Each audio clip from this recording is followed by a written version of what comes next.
To all of you. Today we will be reading the topics AC generator and transformer. These two topics are very important because ये हमारी daily life के part है. AC generator आप अपने आसपास देखते हो और आजकल तो बहुत ही अच्छे जनरेटर आ चुके हैं जो बिल्कुल नॉइस लेस होते हैं. पहले के जनरेटर जो होते हैं ना, कहीं एक जगह चलेगा तो आसपास के पूरे मोहल्ले को पता चल जाएगा कि हाँ यहाँ पे जनरेटर चल रहा है. आजकल तो आ गए साइलेंट जनरेटर. ठीक है. और ट्रांसफॉर्मर. ट्रांसफॉर्मर आप देखते हो अपने गली मोहल्ले के बाहर हर एक जगह वो खंबे लगे होते हैं, खंबे के ऊपर एक ट्रांसफॉर्मर लगा होता है. तो ये दोनों के दोनों डिवाइसेस ऐसे डिवाइसेस हैं जिनसे हम डेली लाइफ में हम इन्हें देखते हैं. हर रोज ये हमारे आसपास ही है ये. ठीक है. जनरेटर, ट्रांसफॉर्मर, तो ये दोनों डिवाइसेस जो है बहुत इंपॉर्टेंट और इनके बारे में जानना भी इंपॉर्टेंट है. ठीक है. ताकि आप इनकी वर्किंग प्रिंसिपल सब समझ सको. और ऑफ कोर्स ईएमआई वाले चैप्टर में है तो इनके जो प्रिंसिपल्स हैं वो भी इसी चैप्टर के होंगे. ठीक है. तो स्टार्ट करते हैं. और ये जो दोनों क्वेश्चन है ये 5 मार्क्स के लिए बहुत इंपॉर्टेंट. ठीक है. तो पहले स्टार्ट करते हैं ट्रांसफॉर्मर से. Transformer. Transformer is a device which converts lower alternating voltage at higher current into higher alternating voltage at lower current. देखो यहाँ पर वोल्टेज और करंट को इनवर्सली प्रोपोर्शनल दिखाया गया है. ठीक है. और पावर कांस्टेंट दिखाई गई है. तो ये कह रहा है कि ट्रांसफॉर्मर एक ऐसा डिवाइस है जो कि लोअर अल्टरनेटिंग वोल्टेज, कम अल्टरनेटिंग वोल्टेज को हायर करंट में और हायर अल्टरनेटिंग वोल्टेज को लोअर करंट में कन्वर्ट कर देगा. ठीक है. Which converts lower alternating voltage at higher current. Lower alternating voltage को हायर अल्टरनेटिंग वोल्टेज में कन्वर्ट कर देगा. एंड एक वर्ड यहाँ पे और आ सकता है vice versa, higher alternating voltage को लोअर अल्टरनेटिंग करंट वोल्टेज में भी कन्वर्ट कर सकता है. ठीक है. तो मतलब लोअर पोटेंशियल से हायर पोटेंशियल या हायर पोटेंशियल से लोअर पोटेंशियल. और जब पोटेंशियल लोअर होगा तो करंट हायर होगा और जब पोटेंशियल हायर होगा तो करंट लोअर होगा. दो तरह के होंगे, इसमें आगे पढ़ेंगे हम. ये आप देख पा रहे हो. सबसे पहले ये क्या है, ये लेमिनेटेड आयरन कोर्स है, soft iron core. Laminated soft iron core. ये अलग अलग शीट्स की तरह है. ठीक है. इनको इकट्ठा कर रखा है. उसके बाद यहाँ पे लगा दिए प्राइमरी कोयल. आप देख पा रहे हो इसमें नंबर ऑफ टर्न्स का बहुत ज्यादा इम्पैक्ट पड़ेगा. यहाँ पर कितने नंबर ऑफ टर्न्स है, 1 और 2. प्राइमरी में कितने, पी का मतलब प्राइमरी. तो यहाँ पर जो हमें जिसको हमें चेंज करना है वो हम यहाँ पे लगा देंगे. एसी है ये, दिख रहा है आपको एसी का सिंबल. अब ये लगा दिया हमने सेकेंडरी. सेकेंडरी के अक्रॉस हमने लगा दिया लोड. ठीक है. और ये आप देख पा रहे हो कि ये प्राइमरी में कितनी टर्न्स है, 2. इसमें कितनी है, 1 2 3 4 5 6. इसमें कितनी है, 6. तो सेकेंडरी के नंबर ऑफ टर्न्स ज्यादा है. Transformer is based on mutual induction. Mutual induction topic हमने पढ़ा था कि जब जो करंट है सिर्फ प्राइमरी में से फ्लो करेगा उसकी वजह से एक ईएमएफ इंड्यूस होगा सेकेंडरी कॉइल में. ठीक है. Current flows only through primary coil and through induction या because of induction current will be induced in the secondary coil. It is the phenomenon of inducing EMF in the secondary coil due to change in current in the primary coil and hence change in magnetic flux in the secondary coil. अब इसकी theory क्या है, हमें पता है EP is equal to NP d∅dt. ये कहां से आया EP is equal to this? Can anyone tell कौन सा फॉर्मूला है ये? फैराडे का बेटा सेकंड लॉ है. EP या E directly proportional to d∅ by dt. ठीक है. जब इस डायरेक्टली प्रोपोर्शनल को हटाएंगे तो यहाँ पे क्या लगेगा बेटा, माइनस. तो E is equal to minus N या number of turns d∅ upon dt. ठीक है. तो यहां से आया. अब जब हमने प्राइमरी के लिए करना है तो प्राइमरी के लिए हम P लिख देंगे, EP is equal to minus NP d∅/dt। Similarly ES is equal to minus NS d∅/dt। तो इन दोनों को डिवाइड कर देंगे, ES upon EP is equal to NS upon NP is equal to K। ये जो K है ये इंपॉर्टेंट फैक्टर है, इसे कहते हैं ट्रांसफॉर्मेशन रेशियो। क्या बोलते हैं इसको? Transformation ratio. इसकी वैल्यू डिसाइड करेगी कि आप लोअर वोल्टेज से हायर वोल्टेज में कन्वर्ट करोगे या हायर से लोअर वोल्टेज में कन्वर्ट करोगे। Where K is called transformation ratio, turns ratio. अच्छा, for an ideal transformer output power is equal to input power. जो एक आइडियल ट्रांसफॉर्मर होगा उसमें आउटपुट पावर और इनपुट पावर क्या होगी? इक्वल होगी। तो पावर का फॉर्मूला क्या होता है बेटा? पावर का फॉर्मूला होता है, आपने 10th में पढ़ा है ये फॉर्मूला, VI। पावर का formula V into I, potential into current. तो आउटपुट पावर किसके अक्रॉस है बेटा? इसके अक्रॉस आउटपुट है, सेकेंडरी के अक्रॉस। तो ES into IS is equal to EP into IP। तो ES upon EP is equal to IP upon IS। तो यहां से क्या प्रूफ होता है? जो E और I है वो इनवर्सली प्रोपोर्शनल है यहाँ, ठीक है। और ये ES अपॉन EP किसके इक्वल है बेटा? NS अपॉन NP के। अब एफिशिएंसी निकालते हैं। किसी भी मशीन की एफिशिएंसी निकालनी बहुत जरूरी होती है, बिकॉज उससे पता चलता है वो कितना एक्यूरेट है, वो कितना ज्यादा काम कर रहा है जो हम काम से करवाना चाहते हैं, ठीक है। तो एफिशिएंसी का फॉर्मूला होता है हमेशा output power upon input power. Output power की वैल्यू आपको पता ही है, ES IS, और इनपुट पावर की वैल्यू है EP IP। For an ideal transformer eta is equal to 100%, और आपको पता है already no machine can have 100% efficiency, ठीक है। It is an ideal situation. अब दो तरह के ट्रांसफॉर्मर होते हैं, स्टेप अप और स्टेप डाउन। नाम से पता चल रहा है स्टेप अप लोअर वोल्टेज को हायर में कन्वर्ट कर दे। आप देख पा रहे हो स्टेप अप में क्या है, इन नंबर ऑफ टर्न से पता चल जाएगा बेटा। अगर प्राइमरी की नंबर ऑफ टर्न्स सेकेंडरी से कम है, मतलब या आप ये बोल सकते हो कि number of turns of secondary greater than number of turns of primary, तो आप बोल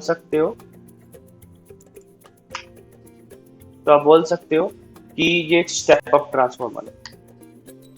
यहाँ पे दिख रहा है आपको NS ग्रेटर देन NP, ये दिख भी रहा है आपको इजीली। स्टेप अप ट्रांसफॉर्मर में अगर सेकेंडरी के नंबर ऑफ टर्न्स प्राइमरी से ज्यादा हुए तो K की वैल्यू भी 1 से ज्यादा होगी, और जब K की वैल्यू 1 से ज्यादा होगी तो ES की वैल्यू भी EP से ज्यादा होगी और IS लेस होगा P से। उसका रीजन क्या है? जो E और I में रिलेशनशिप है वो इनवर्सली प्रोपोर्शनल है। जब ES ज्यादा तो IS कम, सिमिलरली जब EP ज्यादा तो IP कम, ठीक है। तो यहां पर ES ज्यादा है इसीलिए IS IP से छोटा होगा, तो ये स्टेप अप है। स्टेप अप की कंडीशन क्या है? When number of turns of secondary coil is greater than number of turns of primary coil. और स्टेप डाउन में देखो क्या होता है, स्टेप डाउन में उल्टा है। स्टेप डाउन में प्राइमरी की नंबर ऑफ टर्न्स ज्यादा है, सेकेंडरी की नंबर ऑफ टर्न्स कम है। तो ऐसे ही NS लेस देन NP, तो K भी लेस देन 1 होगा, ES लेस देन EP, तो IS will be greater than IP, ठीक है। अब याद रखना स्टेप अप क्या करता है बेटा? लोअर वोल्टेज को हायर वोल्टेज में कन्वर्ट करता है। स्टेप डाउन क्या करता है? हायर वोल्टेज को लोअर वोल्टेज में कन्वर्ट करता है। अब एक क्वेश्चन है छोटा सा, जो हमारे घरों के बाहर जो लगे होते हैं, जो हमारे मोहल्ले के बाहर लगे होते हैं ट्रांसफॉर्मर, वो कैसे ट्रांसफॉर्मर होते हैं? स्टेप अप या step down? Can anyone tell? Hurry up, turn on your mic, जल्दी से बताओ। हमारे जो घरों के बाहर जो लगे होते हैं वो स्टेप अप होंगे या स्टेप डाउन होंगे? Sir step down. Reason? Very good, good answer. Step down क्यों बेटा? सर एक बार भैया बात कर रहे थे इसके बारे में तो वहां से सुना था। ओके, स्टेप डाउन इसलिए होता है बेटा। हाँ बेटा बोलो बोलो। जो एसी करंट होता है उसको कन्वर्ट करता है, तो मतलब जो घरों में आती है लाइट वो कम वोल्टेज की होती है। बिल्कुल। देखो ऐसा होता है कि हमारे घरों की सप्लाई कितनी होती है, 220 वोल्ट। हमारे घरों में जो इंडिया इंडिया के अंदर है 220 वोल्ट ऑफ एसी। ठीक है। अब जो ट्रांसफॉर्मर है उसमें मान लो 10,000 वोल्ट आई है, तो हर ट्रांसफॉर्मर के अंडर ना कुछ घर होते हैं, पर्टिकुलर एक जगह होती है। आपने देखा होगा कि कई जगह पर जहाँ पर खेत वगैरह बहुत बड़े बड़े होते हैं वहां पर बहुत बड़ी बड़ी मोटर लगी होती है, तो वो अपना एक अलग से ट्रांसफॉर्मर लगवाते हैं जहां पे वोल्टेज की नीड बहुत ज्यादा है। तो ऐसे ही एक ट्रांसफॉर्मर को कुछ पर्टिकुलर घर दिए होते हैं, एक एरिया दिया होता है कि हाँ इतने एरिया में वो ट्रांसफॉर्मर सप्लाई करेगा, तो उसकी एक लिमिट होती है। तो उसका काम क्या है, मान लो उसके पास 10,000 वोल्ट आ रही है, तो वो 220 वोल्ट जितने भी उसके अंदर घर आ रहे हैं सबको 220 वोल्ट की सप्लाई देगा। तो 10,000 वोल्ट आ रहा है, मतलब जो इनपुट है वो 10,000 है और आउटपुट कितना देना है उसे, 220 देना है। ठीक है। तो इसलिए स्टेप डाउन ट्रांसफॉर्मर यूज होता है। ठीक है। Energy losses in transformer, copper loss, heat is produced due to resistance of the copper windings. ठीक है। Of primary and secondary coils, ये आपने सुना हो, कभी भी देखते होगे आप, ये खासकर आजकल जो बारिश के दिन चल रहे हैं या गर्मियों में ऐसा ज्यादा होता है कि ट्रांसफॉर्मर उड़ जाते हैं। आपने देखा होगा जब ट्रांसफॉर्मर उड़ने वाला होता है ना, उससे पहले ना इसमें से साउंड आना शुरू हो जाता है, बहुत खतरनाक सा। उसे कहते हैं हमिंग साउंड। ऐसे होता है ना एक साउंड जो जैसे मक्खियां भिनभिनाती है, वैसे एक साउंड होता है, बहुत ज्यादा लार्ज इंटेंसिटी का होता है। ठीक है। तो इसे कहते हैं humming sound. This can be avoided by using thick wires for mounting. मोटी वायर्स को यूज करके हम इस लॉस को थोड़ा कम कर सकते हैं। फ्लक्स लॉस, अब देखिए इन दोनों के बीच में कुछ डिस्टेंस है, डायरेक्टली नहीं है कॉन्टेक्ट में। In actual transformer, coupling between primary and secondary coil is not perfect, so a certain amount of magnetic flux is wasted. ठीक है। Linking can be maximized by winding the coils over one another. हम इसको maximise कर सकते हैं अगर हम इन दोनों कोयल्स को एक दूसरे के ऊपर वाउंड कर दें। ठीक है। जैसा कि आपने म्यूचुअल इंडक्टेंस वाले टॉपिक में किया था। Next is iron loss, eddy current loss. When a changing magnetic flux is linked with the iron core, eddy currents are set up, which in turn produce heat and energy is wasted. ठीक है। Eddy currents are reduced by using laminated core instead of solid core. ठीक है। हम इसको laminated core को use कर सकते हैं, जिससे क्या है एडी करंट का जो प्रोडक्शन है वो कम से कम होगा। ठीक है। देखो सॉलिड कोर में एडी करंट ऐसे होते हैं, लेमिनेटेड कोर में ऐसे होते हैं। देखो सॉलिड करंट में क्या होगा, पूरे के पूरे जो आपके पास सर्किट है उसमें फ्लो करेंगे एडी करंट। लेमिनेटेड कोर में तो क्या होगा, जो इंडिविजुअल कोर्स है ना, इंडिविजुअल जो कोर्स है सिर्फ उसी के अंदर करंट होगा, तो ये करंट इतना मैक्सिमाइज नहीं होगा, मतलब कम से कम होगा। क्या लिखा हुआ है, because in laminated core the eddy currents are confined with in the lamination. तो जो एडी करंट है उस लेमिनेशन के अंदर ही रहेंगे, and they do not get added up to produce larger current.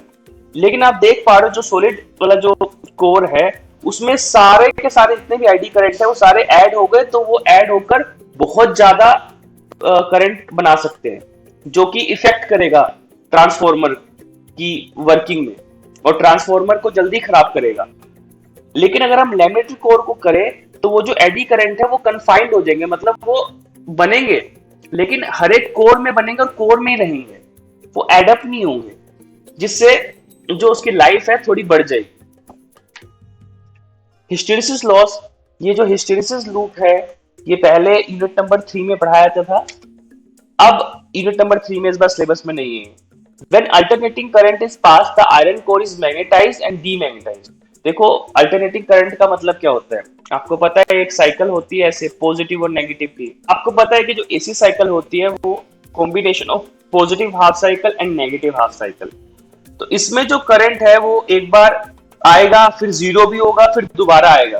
तो यहाँ पर यही बोल रहा है कि जो अल्टरनेटिंग करंट जब हम पास कराते हैं, जो आयरन कोर है एक बार मैग्नेटाइज होगी, फिर डीमैग्नेटाइज होगी, फिर रीमैग्नेटाइज होगी। तो 3 प्रोसेस समझ लो। जैसे देखो पहले पॉजिटिव हाफ साइकिल आई तो क्या हुआ, मैग्नेटाइज हुआ। फिर जब जीरो आएगा मतलब धीरे धीरे जीरो आएगा तो यहाँ पर क्या हो जाएगा, डीमैग्नेटाइज आ जाएगा। फिर उसके बाद दोबारा से नेगेटिव हाफ साइकिल आएगी तो रीमैग्नेटाइज हो जाएगा। ठीक है, तो 3 प्रोसेस है, magnetise, demagnetise and remagnetise repeatedly over the cycles. अब इस साइकिल पे डिपेंड करता है, अब एक साइकिल के बाद अगली साइकिल आ जाएगी, तीसरी साइकिल आ जाएगी, and some energy is being lost in the process. अब ये जो मैग्नेटाइज, डीमैग्नेटाइज और रीमैग्नेटाइज में जो टाइम लग रहा है, जो गैप आ जाएगा, तो उससे क्या होगा, एनर्जी का लॉस होगा। ठीक है, अब ऑफ कोर्स जो नए नए ट्रांसफॉर्मर है वो तो अच्छे से कर पाएंगे, लेकिन जैसे जैसे वो ट्रांसफॉर्मर पुराने होते जाएंगे ना, उनकी ये जो मैग्नेटाइज, डीमैग्नेटाइज और रीमैग्नेटाइज की जो प्रोसेस है ना, उसमें लैग आ जाएगा। लैग का मतलब होता है कि पहले क्या होता था कि जैसे ही करंट आया तो एकदम से मैग्नेटाइज हो गया, फिर जैसे ही करंट बंद हुआ तो डीमैग्नेटाइज हो गया, फिर दोबारा करंट आया तो रीमैग्नेटाइज हो गया झट से। लेकिन जैसे जैसे उसकी एज बढ़ेगी, जैसे ह्यूमंस में ही होता है या जो हमारे जो शरीर के जो पार्ट्स है उसमें होता है, वैसे इसमें भी होता है कि जब वो नया नया है तब तो वो बहुत अच्छे से काम करेगा, लेकिन जैसे जैसे एज बढ़ती जाएगी तो आप देखते हो अपने आसपास कि वो ट्रांसफॉर्मर में एक हमिंग साउंड आने लग जाता है, ह्यूमिंग साउंड आने लग जाता है, हमिंग साउंड बोलते हैं उसको, विच इज वेरी फ्रस्ट्रेट। अगर आप उस साउंड को कुछ मिनट तक बैठ के सुन लो ना, तो वो फ्रस्ट्रेट करेगा आपको। हमिंग साउंड बोलते हैं उसको बेटा। ठीक है, तो जैसे जैसे उसकी एज बढ़ती जाएगी, जैसे जैसे टाइम बढ़ेगा, ये जो जल्दी से मैग्नेटाइज डीमैग्नेटाइज होने का जो प्रोसेस है वो डिले होता जाएगा, लैग करता जाएगा। ठीक है, तो जिसकी वजह से उसे बोलते हैं hysteresis loss. This can be minimised by using suitable material with thin hysteresis loop. अब जिसका हिस्टेरिसिस लूप लॉस कम है, हम ऐसा अगर मटेरियल यूज करें तो उससे हम कम कर सकते हैं। Losses due to vibration of core, some electrical energy is lost in the form of mechanical energy due to vibration of the core and humming noise due to magnetostriction effect. This was a transformer. ठीक है, next AC generator. आप देख पा रहे हो, सबसे पहले ये 2 स्ट्रॉन्ग पोल्स ऑफ मैग्नेट है। कौन कौन से हैं, नॉर्थ और साउथ। हमने क्या कर दिया, एक रेक्टेंगुलर कोयल ले ली, ये रिंग्स है, 2 रिंग लगा ली, ये बी क्या है, ब्रश। आर यहाँ पे क्या है बेटा, रिंग, बी क्या है यहाँ पे, ब्रश। ब्रश मेटेलिक ब्रश है। अगेन R2 एक और रिंग और एक और ब्रश। ये लोड, अच्छा ये जो लोड होता है बेटा, ये होता क्या है एक्चुअली में, आप देख पा रहे हो किसका सिंबल है, रेजिस्टेंस का। तो इसे लिखते हैं लोड रेजिस्टेंस। बहुत लार्ज रेजिस्टेंस होता है, इसके अक्रॉस पोटेंशियल ड्रॉप होता है। ठीक है, तो ये मान लो आपके पास एंटी क्लॉकवाइज घूम रहा है या क्लॉकवाइज घूम रहा है, ये जो कोयल है क्लॉकवाइज घूम रही है अभी मान लो। ठीक है, तो होगा क्या, जब क्लॉकवाइज घूम रही है तो मान लो ये वाली जो साइड है ना PQ, वो आ रही है बाहर की तरफ, और ये वाली जो साइड है RS, वो जा रही है अंदर की तरफ। तो आप कौन सा ला लगाओगे, फ्लेमिंग्स राइट हैंड रूल, जो इंड्यूस्ड EMF की डायरेक्शन निकाले। अब देखो यहाँ पर ध्यान से, मैग्नेटिक फील्ड तो कांस्टेंट है, देखो मैग्नेटिक फील्ड ऐसे है।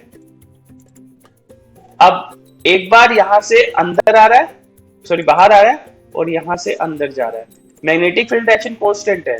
तो आपको मैग्नेटिक फील्ड की डायरेक्शन भी पता है और मोशन की डायरेक्शन भी पता है, तो वो जो आपका सेंट्रल फिंगर है, ठीक है, that will give direction of induced current. Fleming's left hand rule या राइट हैंड रूल है, इसमें आप देख सकते हो।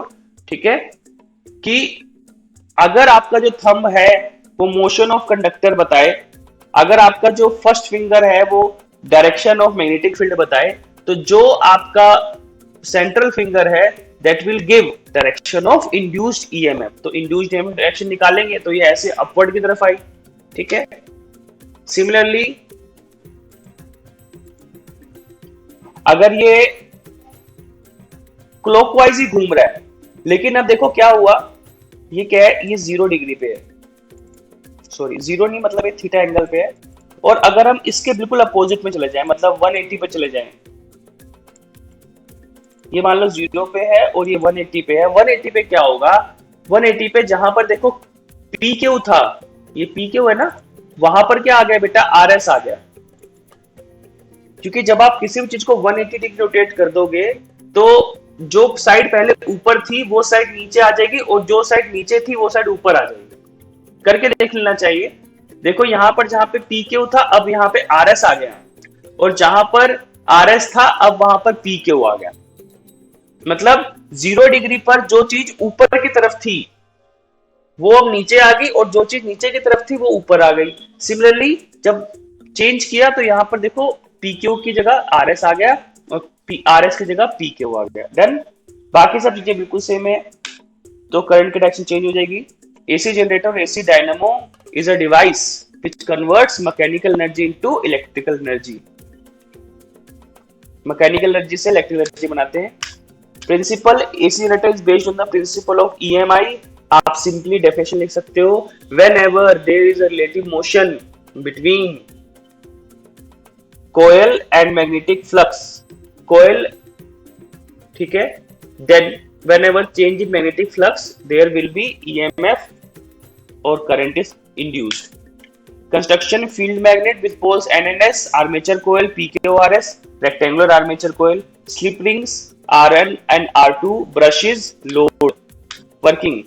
Let the armature be rotated in such a way that the arm PQ goes down and arm RS comes up।